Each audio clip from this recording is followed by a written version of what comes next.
now it's my extraordinary pleasure to welcome for the first time on our stage at the 2025 General Assembly, the incredible Senior Rabbi of Central Synagogue and our scholar in residence, Rabbi Angela Buchdahl.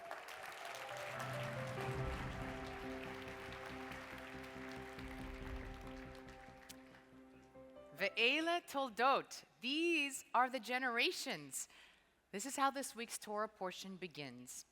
And to look around this room is to see the generations of our people arrayed from federations and synagogues, Jewish institutions from across North America, representing every denomination, every age group, every background, every ideology. These generations represent the strength and the beauty of our people in the wider Jewish communal landscape. How powerful it is to be together, to talk as honestly and as bravely and as boldly as we will need to meet this moment for North American Jewry.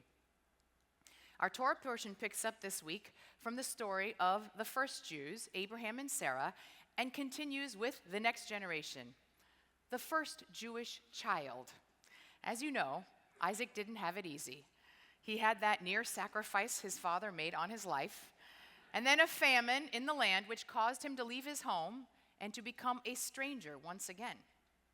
But Isaac is blessed, and his flocks increase, and he has great abundance. Unfortunately, his success drives his neighbors to envy him and sabotage him, filling in all the wells that his father Abraham had dug. By cutting off his source of water, they were cutting off his sustenance, his roots, his very livelihood. Now, the Midrash teaches that Abraham's wells symbolize all the spiritual teachings and moral standards that Abraham had brought into the world: clarity about God, justice, kindness, ethical monotheism. So how does Isaac respond to this challenge from his hostile neighbors?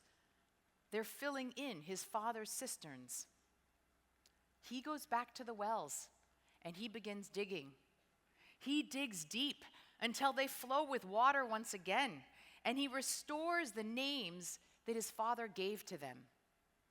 His actions not only honor his ancestors, but they ensure the physical and spiritual survival for future generations as well. We are, as you've heard many times today, at an inflection moment of great challenge and opportunity.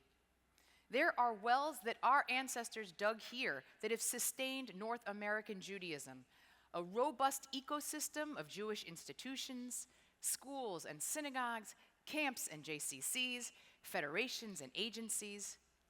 They forged an incredibly strong mutual bond with our brothers and sisters in Israel and in Jewish communities across the world. And they fought for and protected civic values like free speech and the separation of church and state here, which have enabled the most exceptional Jewish flourishing in our history.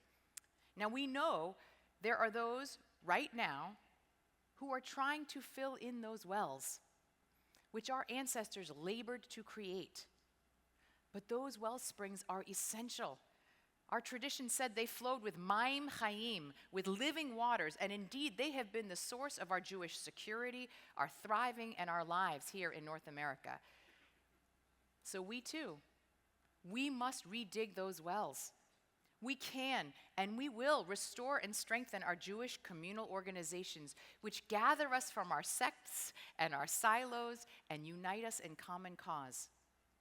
We will dig deep to access the living waters of Torah, and renew our engagement with Jewish learning and make sure that that next generation understands the rich inheritance that they have been gifted.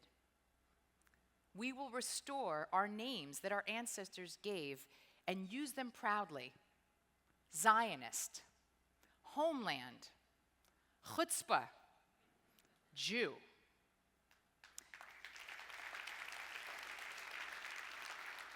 We might feel like we're more of a stranger than we have felt in many generations in North America. I know it is certainly the most uncertain terrain I have experienced as a rabbi. But remember, even in moments when the landscape appears bleak and dry, The living waters never disappeared. They were just below the surface. Like Isaac, we must dig deep and know that the source of our strength undergirds us at all times, available whenever we can tap into it. Our tradition was built for crisis, and we know how to turn it into possibility. Eile Toldot, you are the generations gathered here to redig the wells of our ancestors. What a blessing to share in this project with all of you together over the next few days. Thank you.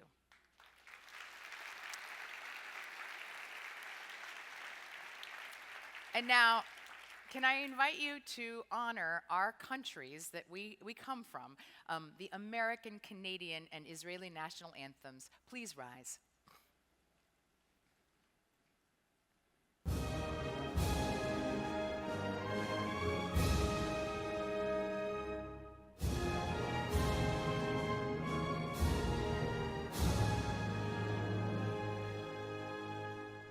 Oh, say, can you see by the dawn's early light what so proudly we hailed at the twilight's last gleaming, whose broad stripes and bright stars